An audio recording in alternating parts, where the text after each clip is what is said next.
Siapa yang menghina Nabi? Sebetulnya saya mau jujur aja ya.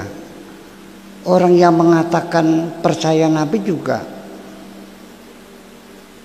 sebetulnya ya kalau tidak menghina ya minimal tidak hormat lah. Anda yakin enggak? Anda kok tega-teganya mengatakan Nabi buta huruf?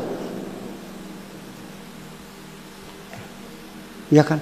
Kok tega-teganya mengatakan Nabi mengawini perempuan yang umurnya 9 tahun? Apa itu terhormat dalam pikiranmu? 9 tahun loh. Tapi selalu beralasan ada sumber riwayat begitu. Ya itulah yang jadi persoalan. Imam Bukhari menyelesaikan per 15 menit satu hadis, mengecek kebenaran rawinya dan mentelaah semuanya itu dalam 15 menit per 15 menit satu hadis. Itu persoalannya. Dan di Imam Bukhari juga itu ada hadis yang mengatakan bahwa Abdullah bin Mas'ud itu menghapus Al-Falaq dan Anas. Ini bukan Quran katanya. Di Bukhari juga mengatakan Nabi berusaha bunuh diri berulang-ulang. Mau diterima juga begitu. Dan di hadis Bukhari juga bahwa kalau orang bunuh cecak malam Sabtu masuk surga. Mau percaya juga begitu. Ini kan persoalannya.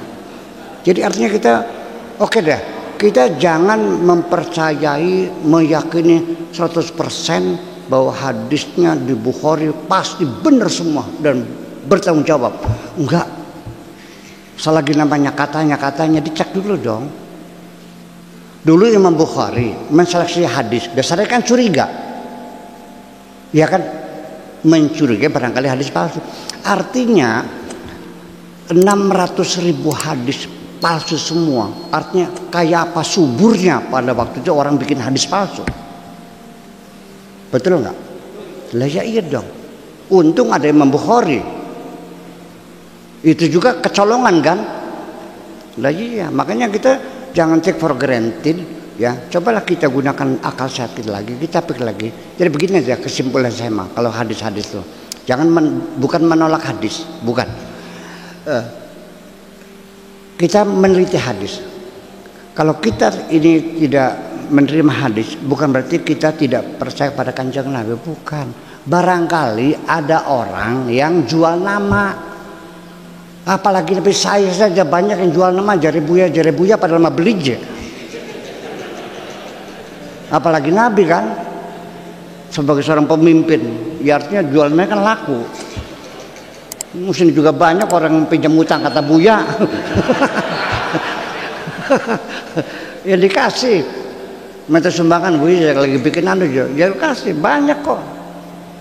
Nah itu kan persoalannya. Jadi kita jangan merasa gampang barangkali murtad, barangkali kafir kalau kita membekukan dulu hadis yang kira-kira irasional. Itu aja. Punya keberanian enggak? Lah ya kan begitu. Ini kan terbukti tafsir Tabari itu hadis palsunya banyak banget. Israiliyat. Kan gitu. Jadi punya keberanian enggak umat Islamnya? Gitu aja kok. Bakal beliau ya wis. Iya, saya nggak maksakan gitu. Jadi daripada saya mempercayai, meyakini sesuatu yang irasional, ya bagi saya sulit kalau meyakini sesuatu yang nggak masuk akal saya. Sebab sebelum masuk ke hati harus masuk otak dulu dong. Betul nggak? Lah iya. Itu. Nah kalau masuk ya bukan berarti tidak percaya, ditangguhkan dulu, coba diteliti lagi. Nah sekarang begini, apa yakin pendapat fuqaha itu berdasarkan hadis itu masuk akal? Banyak kok, banyak sekali, termasuk Imam Abu Hanifah. Kasusnya gini, apabila ada seorang perempuan ya ditinggal oleh suaminya pergi berjihad lah gitu, perang 5 tahun nggak pulang-pulang, ada kabar meninggal dunia. Lalu si perempuan ini menunggu idahnya habis, kan gitu. Lalu kawin lagi sampai punya anak 4 lah umpamanya. Sudah Abu Hanifah ditanya, ini perempuan udah kawin lagi, sudah punya anak 4. Tiba-tiba suami yang diduga mati itu datang lagi. Ini di fikih mazhab al-arba'ah ada. Bagaimana hukumnya? Kata Abu Hanifah, ini anak-anak yang lahir dari suami yang kedua ini dinisbatkan kepada suami yang pertama. Itu anaknya suami yang pertama. Dan kemudian perempuan ini harus diceraikan dari suami yang kedua kembali kepada suami yang pertama. Masuk akal enggak? Di madzhabul arba'ahnya, 4-4-nya, Syafi'i, Maliki, Hambali, Abu Hanifah, Hambali, Maliki, Syafi'i, 4-4-nya mengatakan bahwa apabila istri itu sakit dan tidak bisa dipakai lagi, maka suami tidak wajib memberi nafkah. Setuju nggak begitu? Nah, itu persoalannya. Anda bebas loh. Jangan mengatakan mereka bertanggung jawab. Wala taziru waziratu wizra ukhra, masing-masing menanggung dosanya sendiri. Siapa bilang mereka bertanggung jawab? Itu aja persoalannya. Sampai obat-obatnya tidak wajib.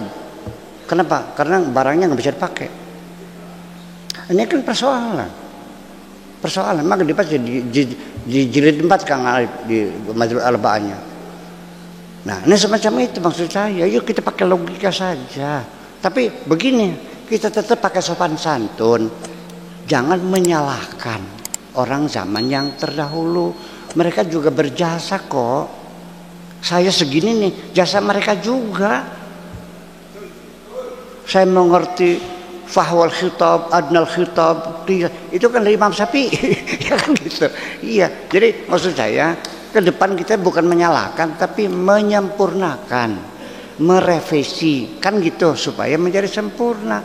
Saya yakin mereka juga sangat gembira kalau seandainya kita punya maksud baik seperti itu. Ya kan begitu persoalannya.